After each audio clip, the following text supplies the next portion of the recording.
नमस्कार YouTube family. हिवाळा चालू झाला आहे. मार्केटमध्ये भरपूर भाज्या आहेत. तर आज आपण पालक पनीर पराठा बनवत आहोत. तर तुम्ही बघू शकता, एकदम थंडीमध्ये गरम गरम पालक पनीर पराठा आपला तयार आहे. चला तर रेसिपी बघूया. पालक आणि पनीर, पण मी पालक पनीरची भाजी नाही करत. तर आज आपण बनवणार आहोत पालक आणि पनीरचा पराठा. यासाठी आपण ह्या अर्धी जुडी पालक स्वच्छ धुवून घेतलेला आहे आणि हे घरीच बनवलेलं मी पनीर आहे. एकदम सॉफ्ट आहे.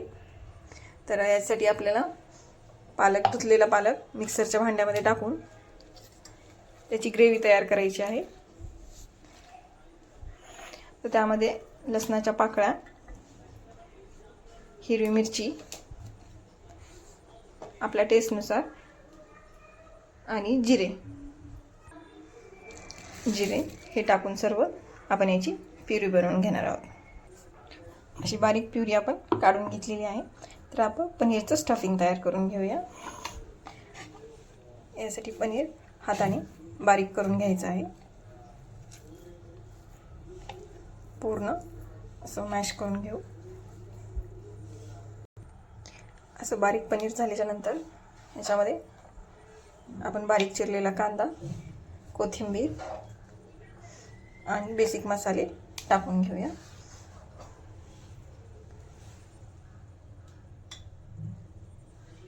दोन चमचे धने पावडर,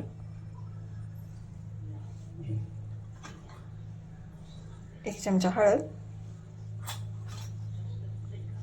आणि आपल्या चवीनुसार लाल तिखट, किंवा तुम्ही त्याच्यामध्ये हिरवी मिरची पण टाकू शकता. थोडेसे जिरे आणि चवीपुरतं मीठ, एक चमचा मीठ किंवा तुमच्या चवीनुसार मीठ टाकायचं आहे.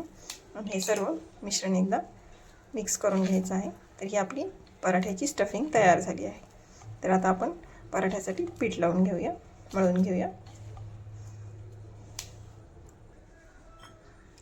मी या वाटीने 2 वाट्या गव्हाचं पीठ, अर्धी वाटी ज्वारीचं पीठ आणि अर्धी वाटी बेसन पीठ घेतलेलं आहे. त्याच्यामध्ये काळे तीळ आणि ओवा टाकलेला आहे. आणि याच्यामध्येच आपण गरम तेल थोडंसं टाकणार आहोत, जेणेकरून आपला पराठा खुसखुशीत होईल.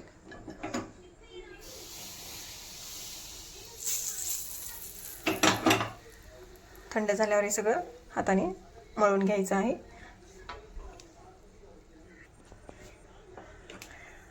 पिठामध्ये आपण चवीपुरतं मीठ टाकायचं आहे. आणि आपण जी प्युरी मिक्स करून काढलेली आहे ती प्युरी पूर्ण या पिठात मिक्स करून आपली कणिक मळून घ्यायची आहे. आपल्या रोजच्या गव्हाच्या चपातीप्रमाणे पूर्ण कणिक मळून घेऊया.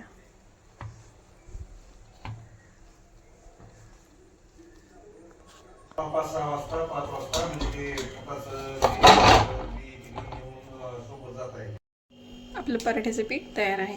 आता आपण छोट्या आकाराचा गोळा तयार करून हा लाटून घेऊया.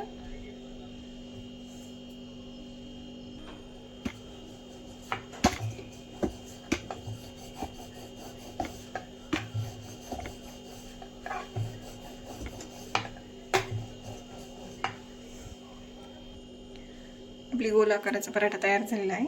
त्याच्यामध्ये आता आपण हवा तसा शेप देऊ शकतो. मी इथे त्याला ट्रायंगल शेप देत आहे. त्रिकोणी आकाराचा पराठा बनवत आहे.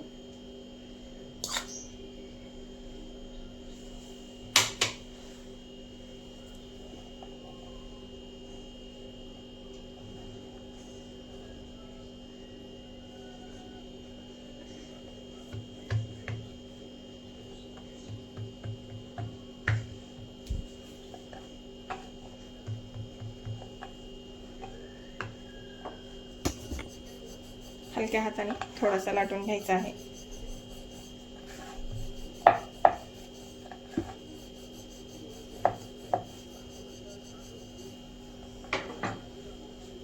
आता आपण भाजून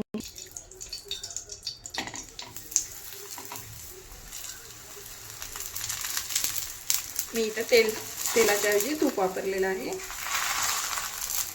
तुम्ही तेल किंवा तूप किंवा बटर कोणताही वापरू शकता. आणि दोन्ही साईडने चांगला पराठा भाजून घ्यायचा आहे. कमी गॅसवर छान भाजून घेऊया.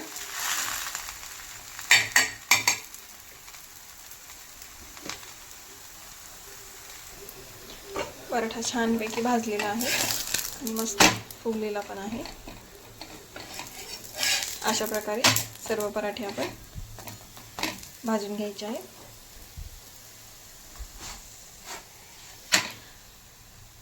पालकाचा पराठा एकदम खायला टेस्टी लागतो.